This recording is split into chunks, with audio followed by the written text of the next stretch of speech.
ഇന്നത്തെ റെസിപ്പി എന്ന് പറയുന്നത് നമ്മുടെ വീട്ടിലുള്ള ഇൻഗ്രീഡിയൻസ് വെച്ചുകൊണ്ട് തന്നെ നമുക്ക് ഉണ്ടാക്കിയെടുക്കാൻ പറ്റുന്ന ഒരു പൊട്ടറ്റോ എഗ് കബാബ്. അപ്പോൾ നമുക്ക് നോക്കാം ഇത് എങ്ങനെയാണ് ഉണ്ടാക്കുന്നതെന്ന്. അപ്പോൾ ഈ ഒരു സ്നാക്സ് ഉണ്ടാക്കാൻ വേണ്ടിയിട്ട് ഞാൻ മീഡിയം സൈസിൽ 2 ഉരുളൻകിഴങ്ങാണ് എടുത്തിരിക്കുന്നത്. ഈ ഉരുളൻകിഴങ്ങ് നന്നായിട്ട് ഞാൻ പുഴുങ്ങി വെച്ചിട്ടുണ്ട്. ഇപ്പോൾ വലിയ ഉരുളൻകിഴങ്ങാണെങ്കിൽ ഒരെണ്ണം എടുത്താൽ മതിയാകും.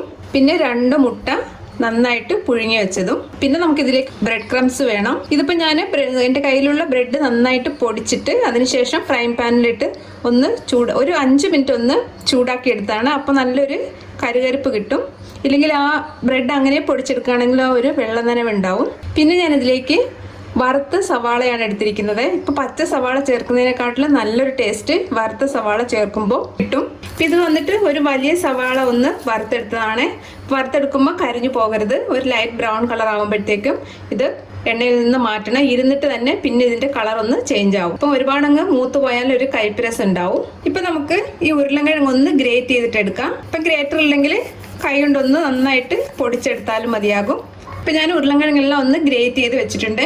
ഇനി നമുക്ക് ഈ മുട്ടയും ഇതേപോലെ ഒന്ന് ഗ്രേറ്റ് ചെയ്തെടുക്കാം. ഇപ്പം ഗ്രേറ്റർ ഇല്ലെങ്കിൽ അതൊന്ന് കൈ കൊണ്ടൊന്ന് ചെറുതായിട്ടൊന്ന് പൊടിച്ചിട്ട് കൊടുത്താൽ മതി. ഇനി നമുക്കിതിലേക്ക് ഒരു 3 ടേബിൾ സ്പൂൺ ബ്രെഡ് പൊടിച്ചത് ഇട്ട് കൊടുക്കാം. അതേപോലെ തന്നെ ഇതിലേക്ക് നമുക്ക് ഈ വറുത്ത് വെച്ചിരിക്കുന്ന സവാളയും ചേർത്ത് കൊടുക്കാം. 1 ടീസ്പൂൺ മുളക് പൊടി ചേർത്ത് കൊടുക്കാം. 1 ടീസ്പൂൺ ഇഞ്ചി വെളുത്തുള്ളി പേസ്റ്റ് ഇട്ട് കൊടുക്കാം. 1/2 ടീസ്പൂൺ മഞ്ഞൾപ്പൊടി ഇട്ട് കൊടുക്കാം. 1/2 ടീസ്പൂൺ മല്ലിപ്പൊടി ഇട്ട് കൊടുക്കാം. ഇനി നമുക്ക് 1 ടീസ്പൂൺ ചിക്കൻ മസാലയോ മീറ്റ് മസാലയോ ചേർത്ത് കൊടുക്കാം. അപ്പം ഞാൻ ഇതിലേക്ക് ചിക്കൻ മസാല ഇട്ട് കൊടുത്തിരിക്കുന്നത്. നിങ്ങളുടെ കയ്യിൽ ചിക്കൻ ഇല്ലെങ്കിൽ മീറ്റിൻ്റെ മസാല ഇട്ട് കൊടുക്കുക. അതും ഇല്ലെങ്കിൽ ഗരം മസാല ചേർത്ത് കൊടുക്കാം. ഇനി നമുക്ക് ആവശ്യത്തിനുള്ള ഉപ്പിട്ട് കൊടുക്കാം. ഇപ്പോൾ ഉരുളൻകിഴങ്ങ് പുഴുങ്ങിയപ്പം ഉപ്പിടാതെയാണ് ഞാൻ പുഴുങ്ങിയെടുത്തിരിക്കുന്നത്. ഈ ഒരു സമയത്ത് നമുക്ക് ഉപ്പിട്ട് കൊടുത്താൽ മതി. ഇനി ഇതിലേക്ക് മല്ലിയില ഇട്ട് കൊടുക്കാം, ചെറുതായി അരിഞ്ഞത്. അപ്പോൾ മല്ലിയിലയുടെ ടേസ്റ്റ് ഇഷ്ടമല്ലെങ്കിൽ ഇത് ഒഴിവാക്കാവുന്നതാണ്. ഇനി നമുക്കിതിലേക്ക് ഒരു പച്ചമുളക് ഒന്ന് ഇട്ട് കൊടുക്കാം, ചെറുതായി അരിഞ്ഞത്. ഇനി നമുക്കിതെല്ലാം കൂടി നന്നായിട്ടൊന്ന് മിക്സ് ചെയ്തെടുക്കാം. അപ്പോൾ നമുക്കിതിലേക്ക് പ്രത്യേകിച്ച് വെള്ളമൊന്നും ചേർത്ത് കൊടുക്കണ്ട. ഈ ഉരുളൻകിഴങ്ങിൻ്റെ ഒക്കെ ആ നനവ് കൊണ്ട് തന്നെ ഇത് നന്നായിട്ടൊന്ന് മിക്സായി കിട്ടിക്കോളും. ഇപ്പോൾ ഉപ്പ് കുറവുണ്ടെങ്കിൽ കുറച്ചുകൂടി ഒന്ന് ചേർത്ത് കൊടുത്തിട്ട് നമുക്കിതൊന്ന് ഇളക്കി യോജിപ്പിച്ച് വെക്കാം. ഇപ്പം ഞാനിത് നന്നായിട്ട് മിക്സ് ചെയ്ത് വെച്ചിട്ടുണ്ട്. ഒട്ടും തന്നെ വെള്ളം ചേർക്കരുത് കേട്ടോ. ഈ ഉരുളൻകിഴങ്ങിൻ്റെ ഈ നനവ് കൊണ്ട് തന്നെ നമുക്കിത് നന്നായിട്ടൊന്ന് കുഴച്ചെടുക്കാൻ പറ്റും. ഇനി നമുക്ക് കയ്യിൽ കുറച്ച് എണ്ണ ഒന്ന് തേച്ച് കൊടുത്തിട്ട് ഇതൊന്ന് ഉരുട്ടിയെടുക്കാം. ഇപ്പോൾ ഉരുട്ടിയെടുത്തതിന് ശേഷം ചെറുതായിട്ട് നമുക്കിതൊന്ന് പ്രസ് ചെയ്ത് ഒന്ന് ഷേപ്പ് ആക്കാവുന്നതാണ്. ഇതാ ഈ ഒരു വലുപ്പത്തിൽ.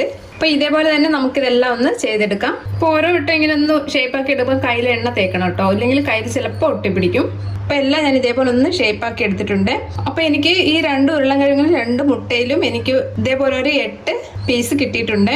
അപ്പോൾ നിങ്ങൾക്ക് എത്ര വേണ്ടുന്നത് എന്നതിനനുസരിച്ച് ഉരുളൻകിഴങ്ങും മുട്ടയും സവാളയൊക്കെ എടുക്കുക. അപ്പോൾ ഇനി നമുക്കിത് ഒരു 10 മിനിറ്റ് ഒന്ന് ഫ്രിഡ്ജിൽ വയ്ക്കാം. കാരണം ഇത് ഈ മസാല എല്ലാം ഇതിലൊന്ന് സെറ്റ് ആവാൻ വേണ്ടിയിട്ട് ഒരു 10 മിനിറ്റ്. അപ്പോൾ ഇതൊരു 10 മിനിറ്റ് ഞാൻ ഫ്രിഡ്ജിൽ വെക്കാൻ പോവാണ്.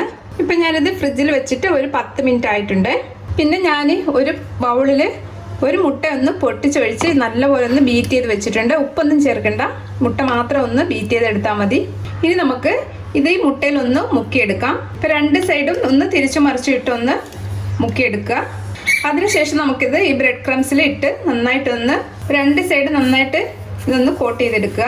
അപ്പോൾ ഇതേമാതിരി നമുക്കിതെല്ലാം ഒന്ന് ചെയ്തെടുക്കാം. ഇപ്പം ബ്രെഡ് ക്രംസ് നിങ്ങളുടെ കയ്യിൽ ഇല്ലെങ്കിൽ നമ്മുടെ റവ ഉണ്ടല്ലോ, റവ എടുത്താലും മതി. ഇല്ലെങ്കിൽ ഓട്സ് ഒന്ന് തരിതരിപ്പായിട്ട് പൊടിച്ചെടുത്തിട്ട് അതും നമുക്കിതിലേക്ക് യൂസ് ചെയ്യാം. ഇനി നമുക്കിതൊന്ന് ഫ്രൈ ചെയ്തെടുക്കാം. ഇപ്പം ഇതൊരു ഡീപ്പ് ഫ്രൈ അല്ല, അതുകൊണ്ട് നിറയെ എണ്ണയുടെ ആവശ്യമില്ല. ഇപ്പം നമ്മുടെ മുട്ടയും ഉരുളക്കിഴങ്ങെല്ലാം നന്നായിട്ട് വെന്തത് കൊണ്ട് ഇതിൻ്റെ 2 വശം നന്നായിട്ടൊന്ന് ബ്രൗൺ കളർ ആവുന്നിടം വരെ ഒന്ന് ഫ്രൈ ചെയ്തെടുത്താൽ മതി. അപ്പോൾ അതിനനുസരിച്ചുള്ള എണ്ണ ഒഴിച്ചു കൊടുക്കുക. ഇപ്പം എണ്ണ ചൂടായിട്ടുണ്ട്. ഇതിലേക്ക് നമുക്ക് ഇത് ഇട്ട് കൊടുക്കാം. ഫ്ലെയിം ഒന്ന് മീഡിയം ടു ലോ ഫ്ലെയിമിലേക്ക് വെച്ച് കൊടുക്കുക. ഇനി നമുക്കിതൊന്ന് മറിച്ചിട്ട് കൊടുക്കാം. ഒരു ഗോൾഡൻ ബ്രൗൺ കളർ വരുന്നിടം വരെ ഒന്ന് മൂപ്പിച്ചെടുത്താൽ മതി. ഇപ്പോൾ തീ കൂട്ടിയിട്ടാൽ പെട്ടെന്ന് ഇത് അടിഭാഗം കരിഞ്ഞു പോകും. അപ്പോൾ ഇത് 2 വശം നന്നായിട്ട് മൂത്ത് വന്നിട്ടുണ്ട്. ഇത് നമുക്ക് എണ്ണയിൽ നിന്ന് മാറ്റാം. ഇപ്പോൾ നമ്മളുടെ ടേസ്റ്റി ആയിട്ടുള്ള ഈവനിങ് സ്നാക്സ് റെഡി ആയിട്ടുണ്ട്. അപ്പോൾ നിങ്ങളും ഒന്ന് ട്രൈ ചെയ്യുക. വീഡിയോ ഇഷ്ടമായിട്ടുണ്ടെങ്കിൽ ഒന്ന് ലൈക്ക് ചെയ്യാനും സബ്സ്ക്രൈബ് ചെയ്യാനും ഷെയർ ചെയ്യാനും മറക്കല്ലേ. താങ്ക്